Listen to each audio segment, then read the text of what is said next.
Hello, everyone.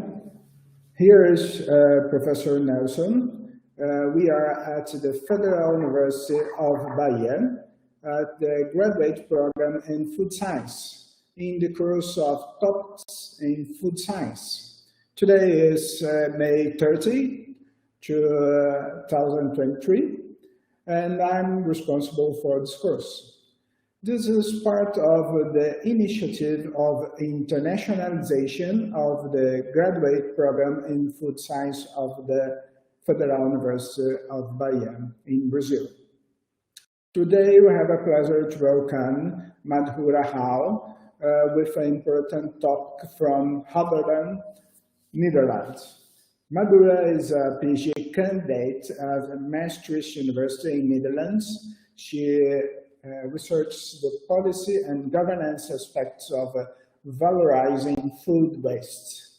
Madhura Rao is a social scientist with a keen interest in the intersection of public policy, food law, and sustainability. She pursued a PhD at Maastricht University's Food Claims Center in the Netherlands, where she conducts qualitative research on the role of food safety legislation and private governance in promoting value creation from food waste and surplus. She is committed to addressing the pressing challenges in the food industry and driving positive change in the field of sustainability. Madhura, be welcome to our class, and thank you for sharing your knowledge with us today, and the floor is yours.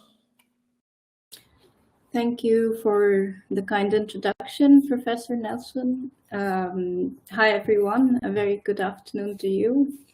We had a bit of a rough start, so I hope the rest of the lecture goes smoothly.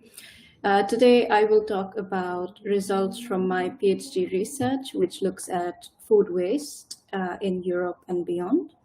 And food safety and sustainability will be the two main themes of the presentation. Next, please. Next slide, please. Yes. I had a page introducing me, but I think that's not necessary anymore. I think the professor did a good job at that, so we can go to the next one. So my PhD answers the question, or tries to answer the question, how can food waste be valorized in a safe and sustainable manner? And by valorized, I mean creating value out of it, so doing something better than putting it in the landfill. The geographic focus of my research is the European Union, although I'm originally from India, but my PhD is with a Dutch university, so I look at the European Union. And the social aspect of my research looks at how we can come to a compromise with the economic interests of private actors, which is businesses, and the socio-environmental ambitions of public actors such as governments or policymakers and such. Next, please.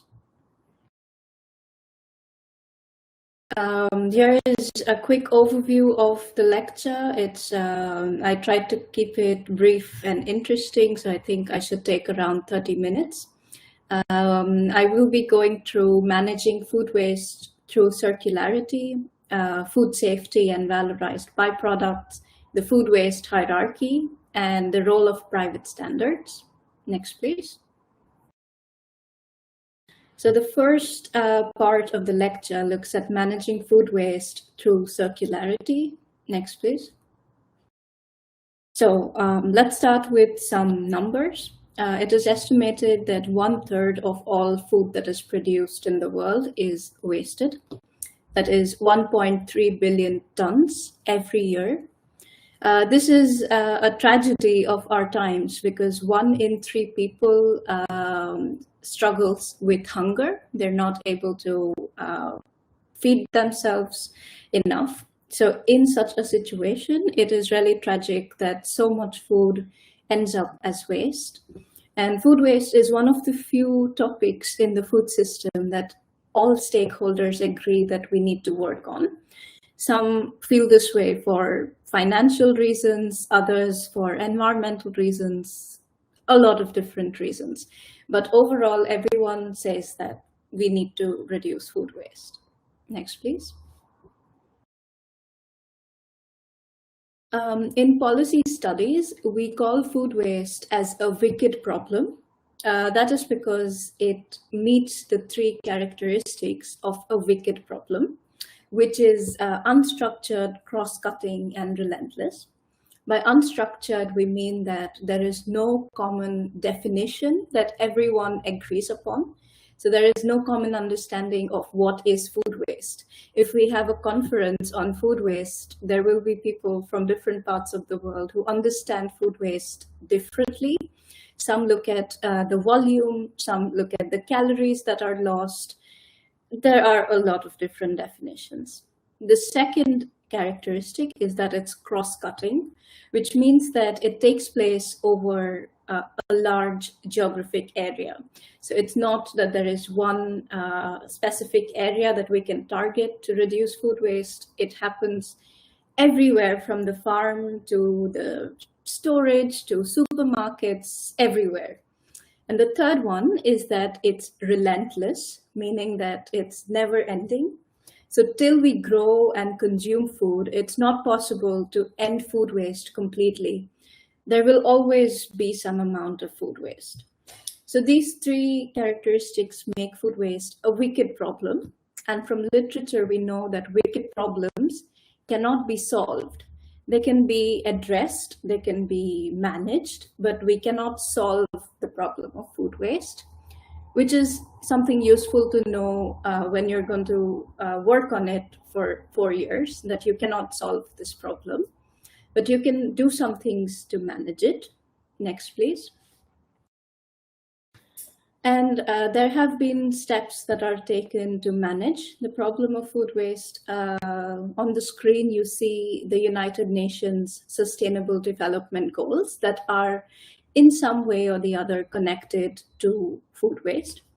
But it is goal number 12 that specifically mentions that we need to reduce per capita food waste by 50% by 2030 if we want to stay within the planet's boundaries.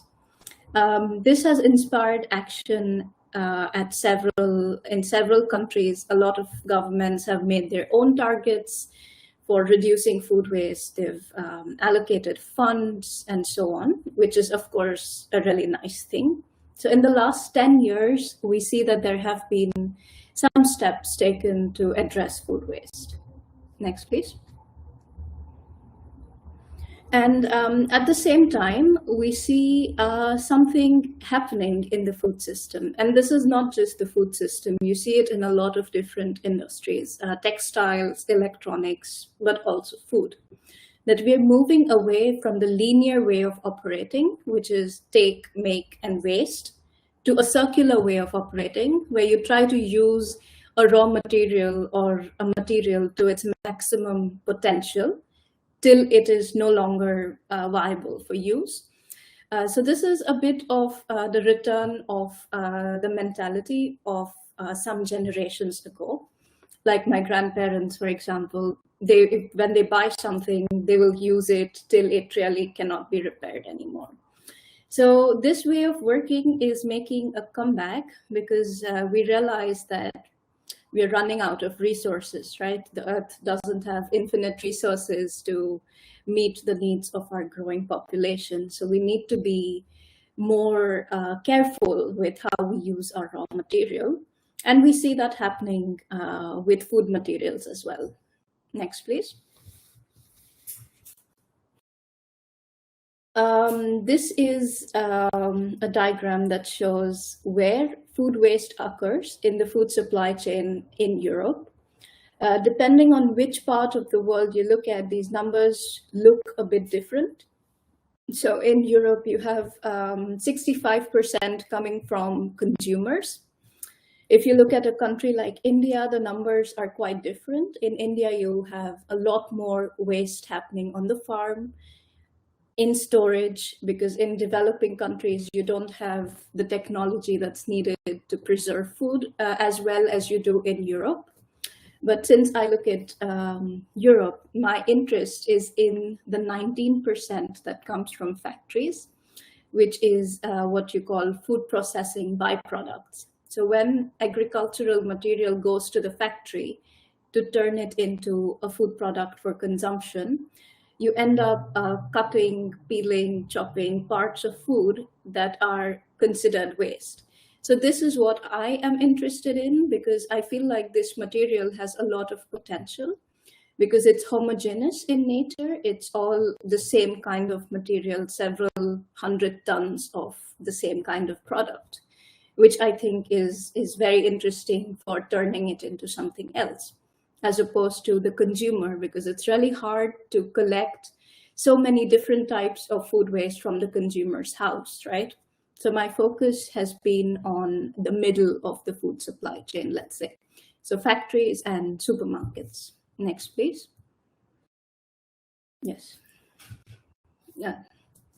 So what you see on the screen here is called the food waste hierarchy, which is based on a lot of calculations of life cycle analyses and of seeing what option is the most sustainable. So in the field of food waste management, this pyramid, let's say, is very well accepted. And on top, you have prevention or reduction of food waste being created at all. And that is followed by redistribution or reprocessing for human consumption. So the goal is always to keep food within the food supply chain so that it fulfills its original purpose, because we grow food for human consumption. So when it is used for human consumption, you get the maximum potential out of it. If that is not possible, then we send it to the animal feed sector. By animal feed, I mean animals that are in the food supply chain. So cows, pigs, chickens, animals that we eat. And if that is not possible, then we look at other options, such as turning it into biogas or pet food or compost and things like that. And only if none of this is possible, we put it in the landfill without extracting anything from it. So this is, in general, the accepted way of valorizing food waste. Next, please. And we see this happening in real life as well. This diagram is from a case study that I worked on recently.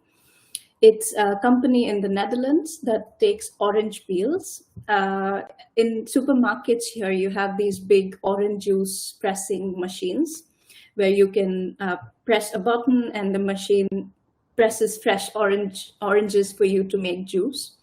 So that leaves supermarkets with a lot of orange peels. And this was considered as a waste product. You could not do anything with it. But this company called Peel Pioneers, they went to the court to say that, hey, we can do a lot with these peels. You know, we have the technology to turn it into fiber, to make valuable chemicals from it. So let us use this peel.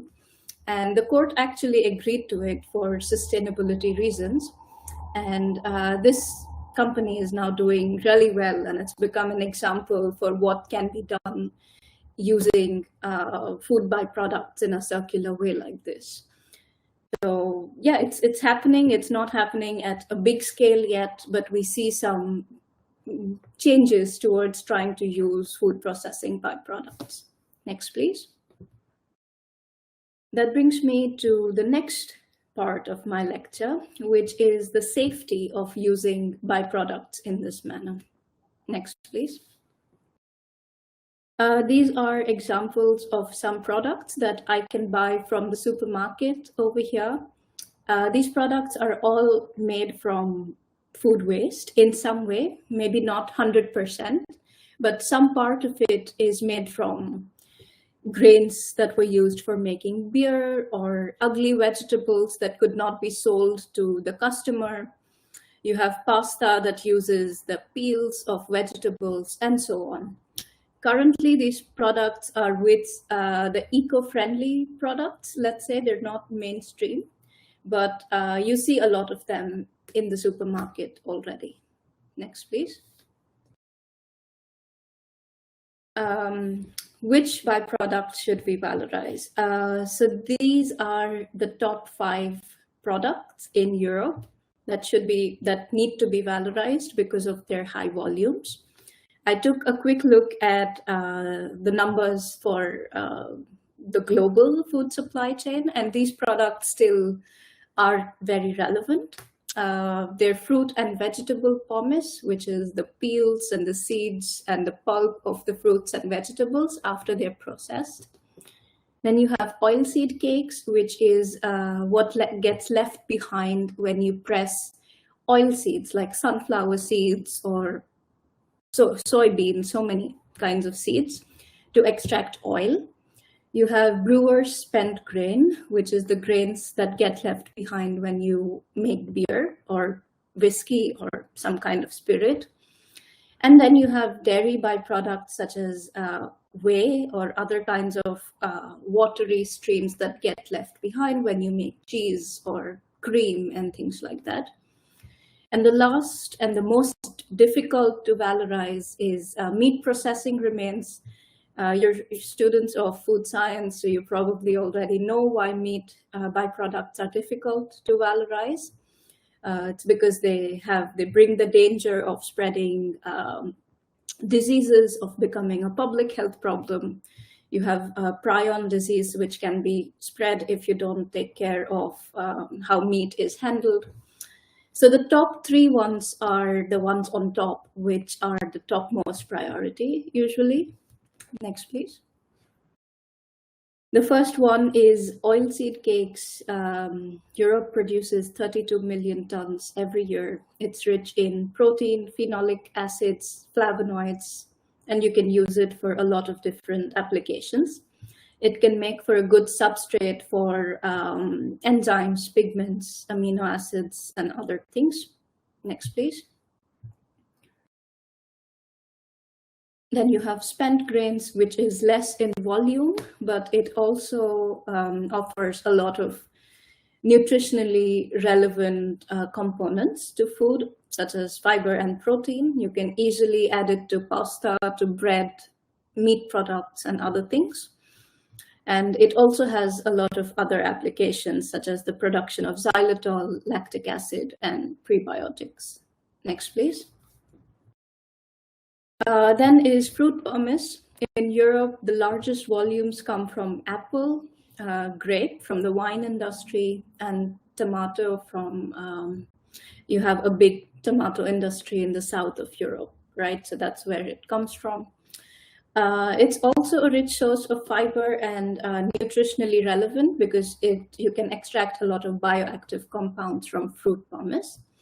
And among all the buy streams, it's the most accepted by consumers because they see it in their own kitchen as well, right? When you peel a fruit or you cook a vegetable, you see the byproduct. So what you can see, you trust it a bit more. So fruit pumice is among the most easy byproducts to valorize.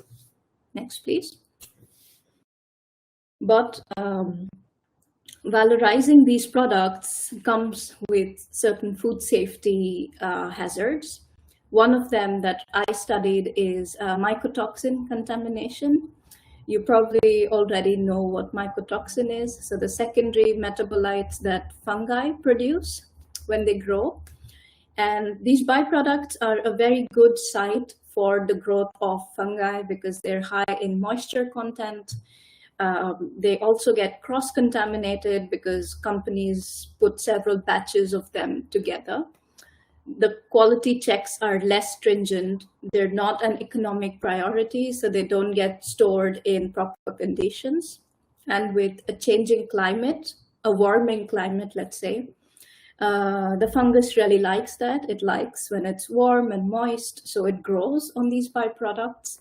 So mycotoxins are a real danger when you try to make something with food processing byproducts. Next, please. Another hazard is plant protection products, also known as pesticides, insecticides, herbicides. The peels and the byproducts are likely to have a higher concentration of pesticides because that's the part that gets sprayed, right? The peel of the fruit is likely to have more pesticides than what is inside it. But we can't stop using plant protection products because they're essential for controlling pests and for controlling fungus, let's say. So that becomes a bit of a dilemma that, okay, we want to use byproducts, but we need to be careful of these special hazards that come with using them. Next, please. And this is a very small part of the food safety concerns in a circular economy. There's this paper by Fokker and colleagues from 2022. And if you're interested in circularity and food safety, I would highly recommend taking a look at it because they identify a lot of different food safety hazards that can come with making the economy circular.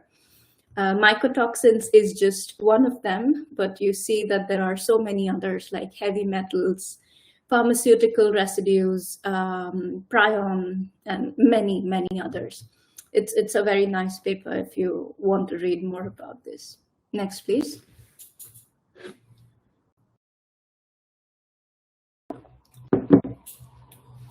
I will now talk a little bit more about the food waste hierarchy. So the triangle that you saw a couple of slides ago. Next, please. So this hierarchy is perfect on paper. As a scientist, when I look at it, I have no complaints. But a lot of my research also involves talking with food business people, business owners, to see how they feel about it. So I went to businesses that have byproducts or supermarkets that have waste, and I asked them, are you able to follow this hierarchy?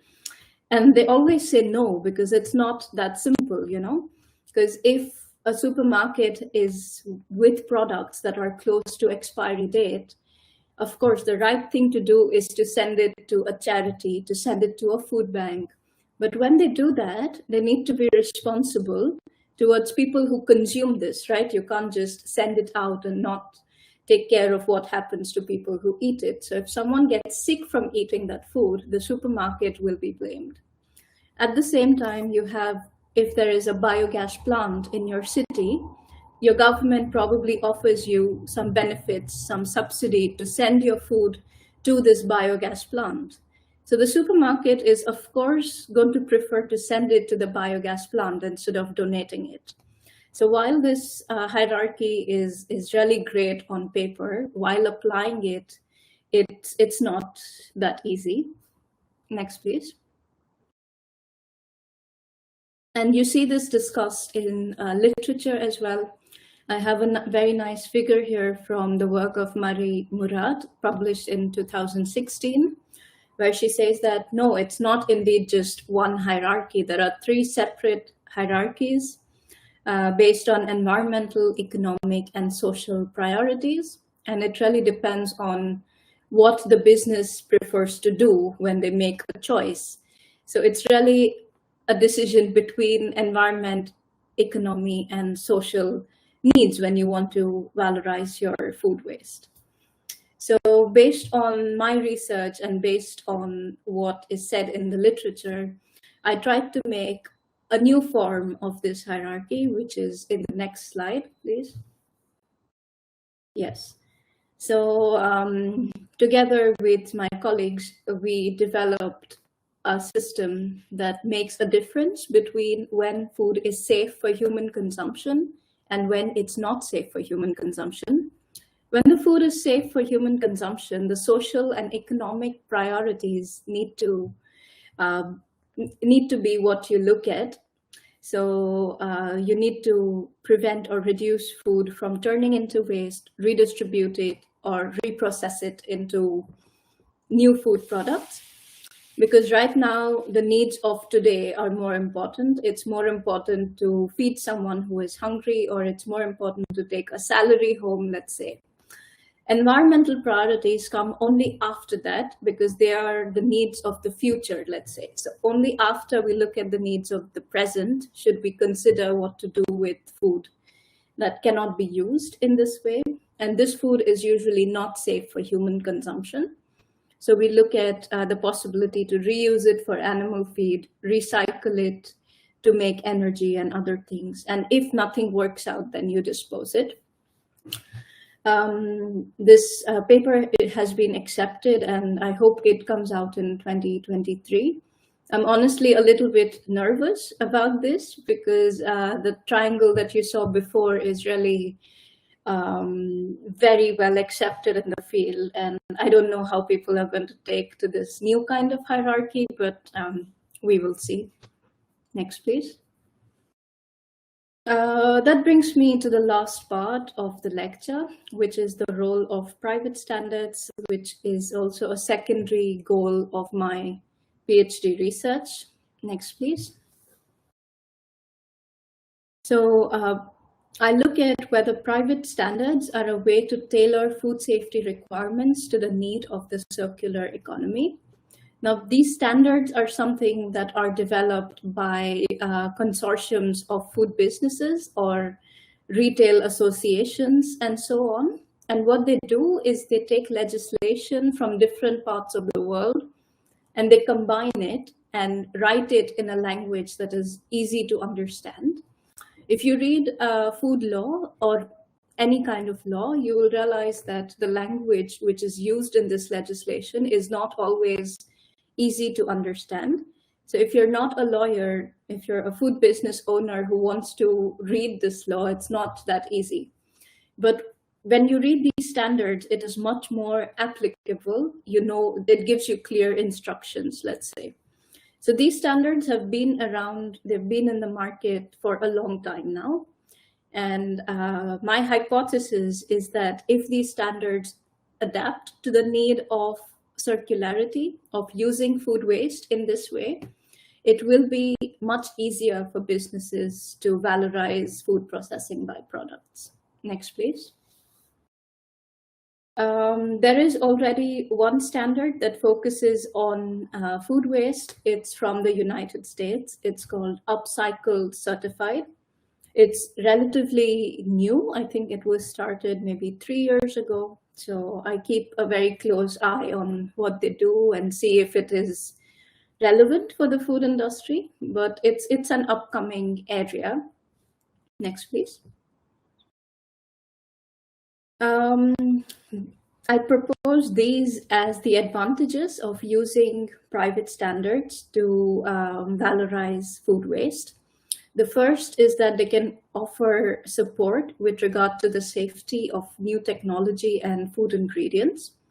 They can help the transfer of knowledge and best practices around the world, because these standards, because they're private, they're not limited by the boundaries of our countries or regions, right? They work on an international scale, so they can help with transferring knowledge.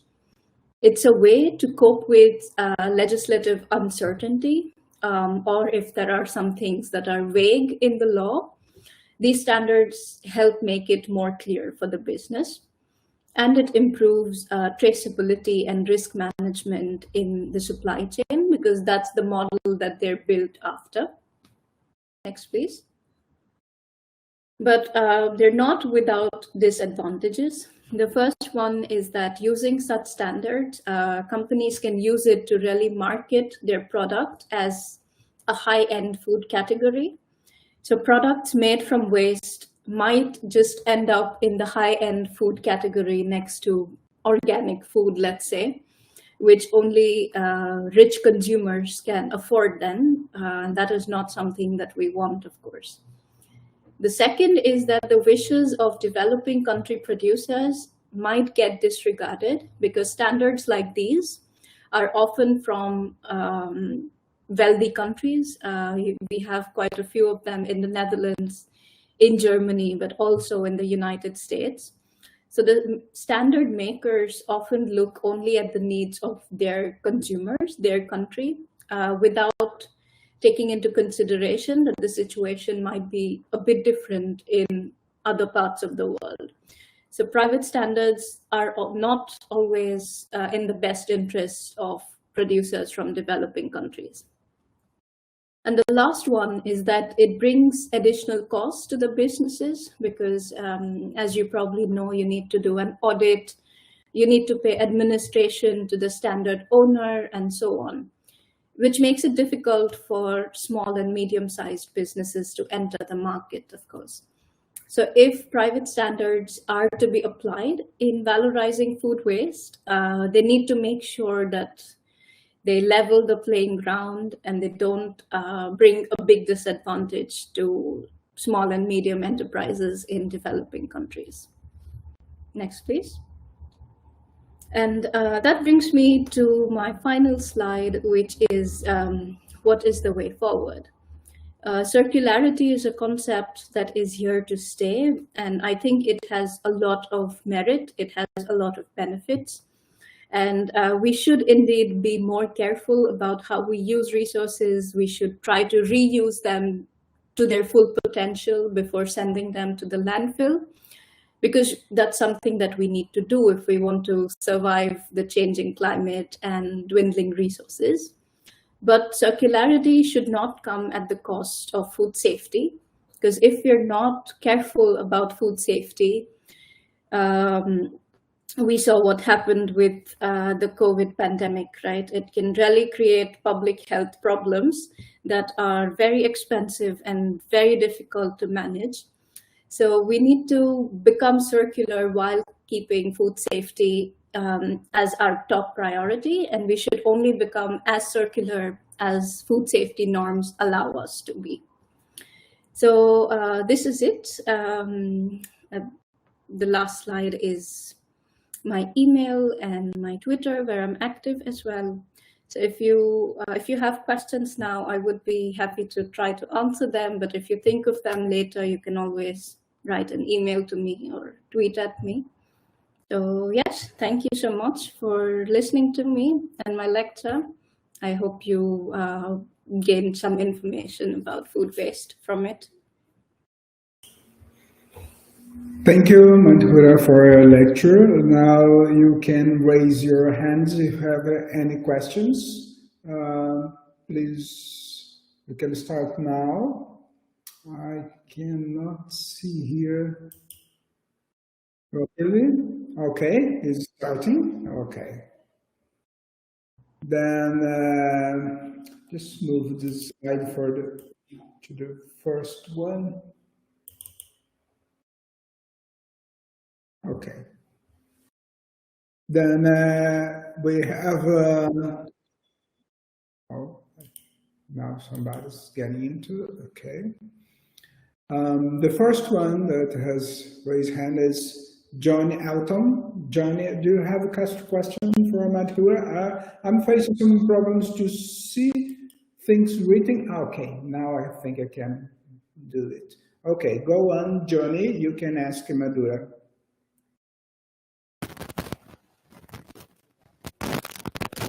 Johnny, we are not listening. Your microphone is not open, maybe.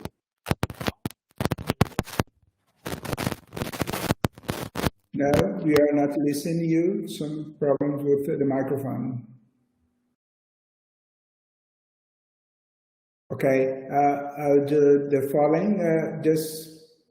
Johnny will try to fix the microphone, and I'll pass to Kodjovi. Ayana, it's your question, please.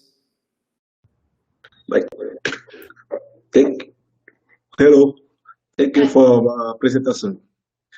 Very good. My question is on the message, please. Yes.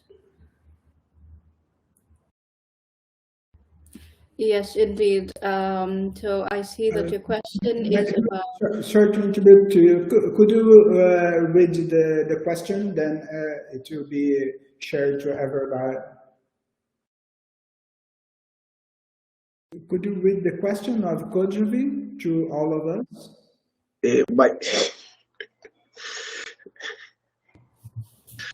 Please, I don't.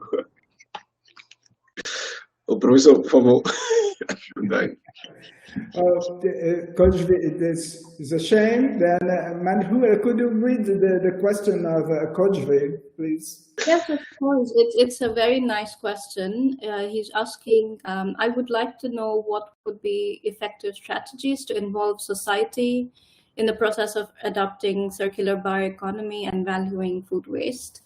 It is, I think, critical that consumers know about the problem of food waste and that it is possible to turn it into new products. So I think it should start with education in schools, in universities about the problem of food waste and what value we can extract from these materials. I know that in some European countries, they have collaboration with chefs who work in restaurants, let's say, who try to make a dish from these foods that are otherwise discarded, and they invite people for tasting, or you have them also in supermarket giving out free samples and pamphlets which explain the use of food waste and why it is bad for the environment if you just throw away this precious food, which can be used in so many different ways. So I think education is a very good place to start. Okay, thank you. Right, thank you. I think John is back. John, can you try to ask your question, please? Can you hear me now? Yes. Yes. Perfect. I will put my question in the chat too. Dr. Rao, my question is: often the process that make byproducts safe require a lot of investment and make the products more expensive. My question is how to get around this effect. So setting up any kind of an innovative company, a startup, always requires investment in technology, right? But one thing that can be made a bit cheaper to make the process less expensive is smaller companies collaborating with big multinational companies, let's say, that have these byproducts. So at least your source of this material is guaranteed. And a lot of times these bigger companies, they are happy to give away their waste product for free, because for them, you're taking it away from them and they don't have to worry about it so much. They can also put on their website that they're contributing to sustainability and so on. So a good way to do this is for smaller companies to collaborate with bigger companies. This kind of exchange between companies is called industrial symbiosis. I will put it in the chat as well. And if you're interested in this topic, you can find literature on this where they talk about how it can be made affordable to make products like this through collaborations. Thanks so much. That's right, thank you. Now is Victoria Guimarães. Your question, please. Hello, Dr. Rao. Thank you for this important lecture. I would like to ask you if here in Europe, when you talk about government, exists some investment in this area. How is it in there? Sorry. In the Netherlands, it happens quite often that the government gives funding to companies or startups that want to use food waste, because they're a wealthy country, so they have funding for these kind of initiatives. But if I look at the situation back home in my home country, which is India, it's not as easy to get government funding for initiatives like this, because we're struggling with issues like food security and getting enough food for people living in the country. So when that happens, waste is less of a priority compared to improving agriculture and improving the food system, let's say. So it really depends from one country to another, I think. Okay, thank you.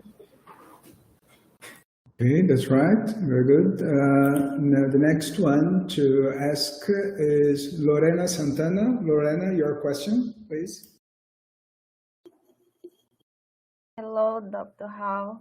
Thank you for your presentation. I have a question. Many academic researchers claim the use of agro-industrial residues for some application, but it ends up generating chemical residues. Do you think it's still a way?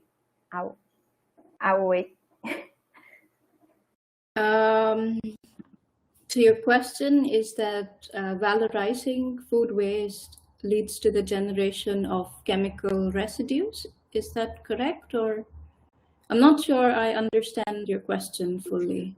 I think it's written, it might help, but I understand that probably is that after some use of agro-industrial residues, they still have some chemical residues.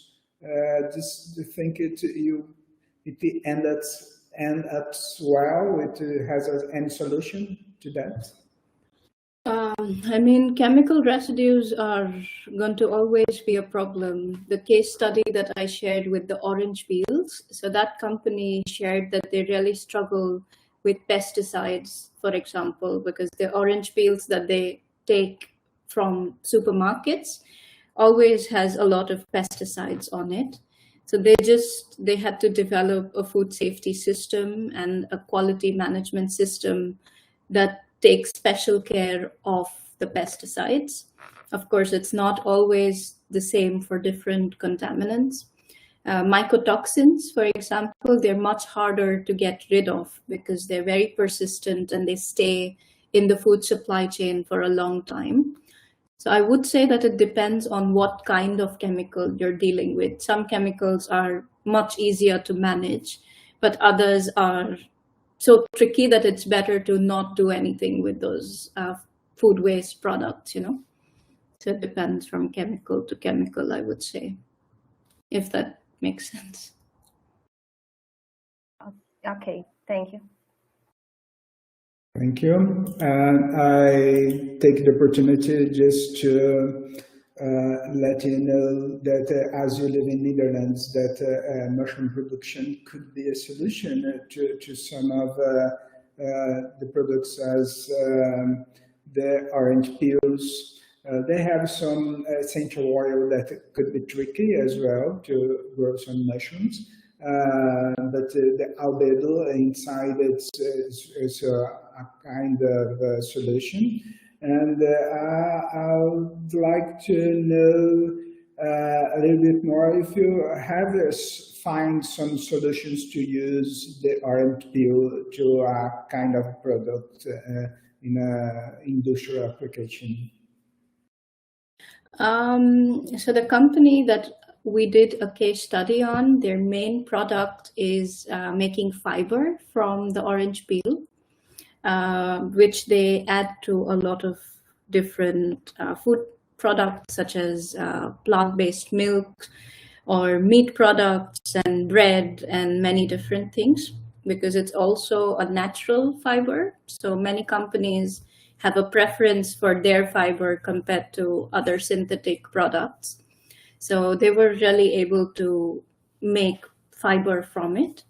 But before that, they've been running for around 4 or 5 years now, and only now they were able to patent the fiber making technology. So before that, they were producing oil from the oranges that they sell as essential oil, but also to add in food products that they want a nice orange fragrance from.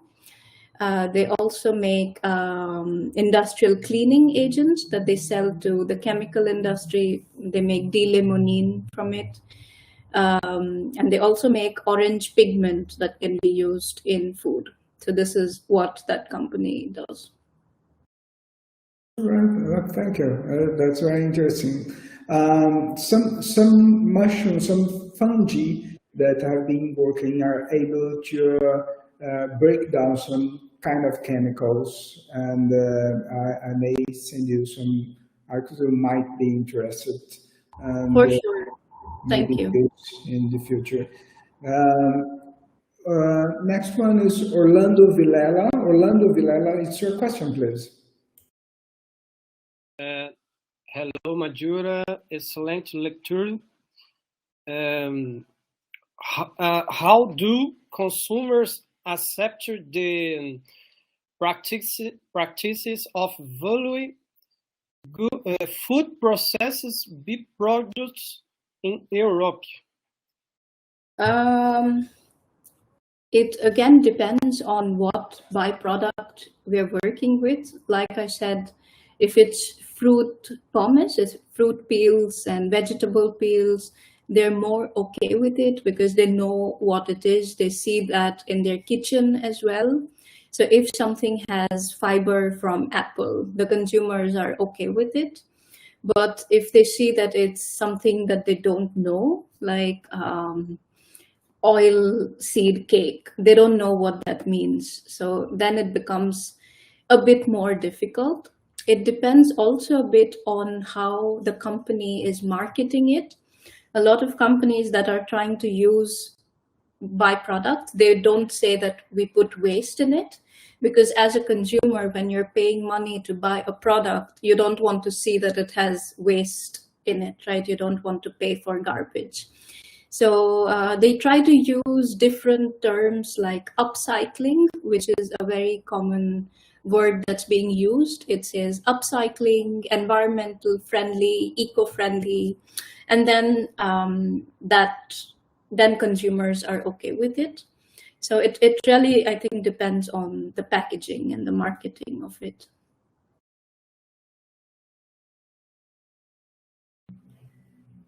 That's it, Orlando? Okay, then next one is... Okay, go on, Orlando. Okay, that's it.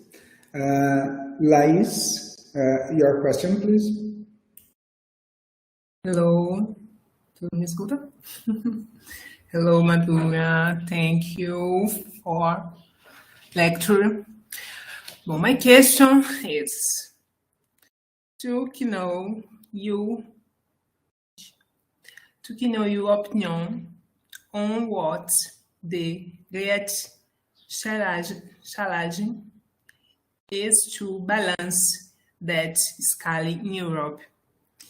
Is education the basis of everything? When you say balance, do you mean between food safety and sustainability, or? Yes. Okay.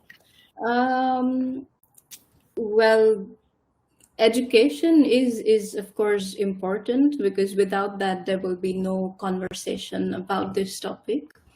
But in the balance between the two, food safety always wins, because food safety will affect the consumer right now.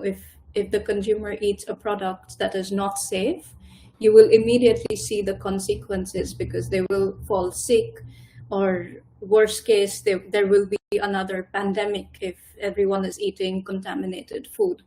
So safety always wins in this fight between safety and sustainability, because sustainability is a little bit about what happens in the future, right? So when you have to choose between the present and the future, the present is always going to win. So safety wins. Thank you. All right, let's move on to Stephanie. Stephanie, your question, please. Hello, Madhura. My name is Stephanie. My question is, what strategies can companies use to avoid large amounts of food waste? Is partnership with universities a way forward? I think there was some problem with the sound quality, so I didn't get your question completely. Maybe it's helpful if you put it in the chat as well, so I can read it while you say it. Stephanie, se puder escrever e colocar no chat, seria bom também. Já coloquei, professor.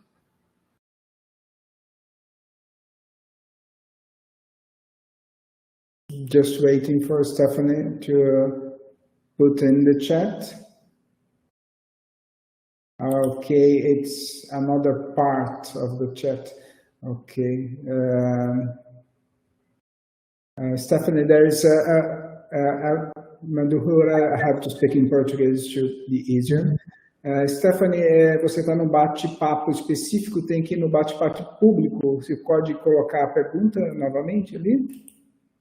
Oh, I see her question in the other chat as well. What strategies can companies use to avoid large amounts of food waste? Right. Is partnership with universities a way forward? Definitely, because the way to become more efficient in your production process is to use better technologies, is to work with research on the subject.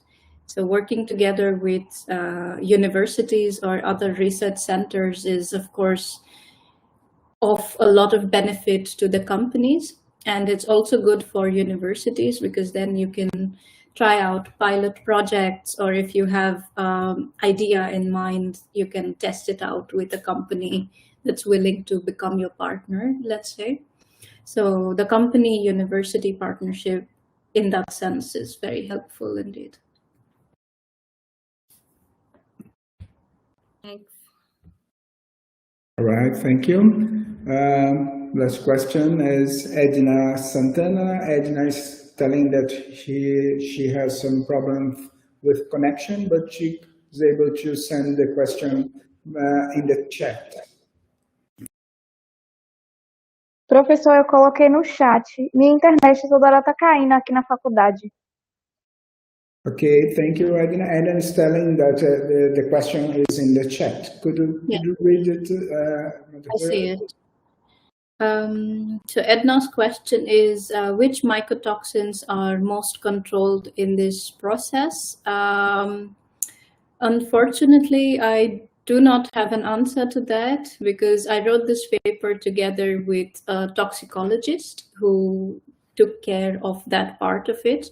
I am more on the social sciences side of things to see how businesses deal with these problems and the food waste hierarchy. So unfortunately, I do not have a list of the most controlled mycotoxins in this process. I'm sorry. Right, thank you. Anybody has another question? Well, I have a last one then. Could you tell us about, well, we are facing now a war between Ukraine and Russia, and it has affected a lot of services and food supply in Europe. Can you see an kind of change to start to use better the food that you already have in the country, or this has affected the food system in a way? Could you share a little bit about what is going on after this event? Yes, indeed. So there was, when the war was happening, we could really see the changes in the food prices in the supermarket. The biggest change was in sunflower oil and flour, so wheat flour, because both of those, Ukraine is a big exporter of both of those products. And now it's back to normal. The prices are more or less back to what they used to be before the war. But I think the biggest change has been in the use of energy, which is also for the food industry. Of course, the food industry needs to use gas a lot. So there was a political decision to not take in as much gas from Russia because the EU supported Ukraine, of course. So in that sense, there was a move to look for alternate ways to create energy without exporting it from Russia, let's say. So the biggest change has been in, let's say, clean energy and biofuel, which the food industry is also trying to move towards. But in the case of food production, not as much. So I don't think it's that the Netherlands is trying to grow more wheat or more sunflower, but indeed they started to look for other opportunities for importing these products. Right, thank you. Well, I think that's all. We has arrived to the end of this connection between Paraná and Bahia State in Brazil and Rotterdam in Netherlands. Madhura Rao, thank you very much for your time, for sharing all that information with us. If you have a few last words, feel free to, then we end the section. Oh, it was a very nice experience for me as well, because it's the first time that I present my research outside of Europe and outside of Asia. I've done a couple of conferences in Asia, but this was the first time that I say something about my work to students in Brazil. So thank you so much for the opportunity. I hope I was able to inspire some ideas and a new way to look at food waste. So yeah, indeed, wish you a nice day after this. Right, thank you very much. We finish here and the students will move to the Google Meet class to finish their class. Madhura, thank you very much again and see you. I hope to see you next time as I invited you to give another lecture to us. Indeed. Bye. Bye, everybody.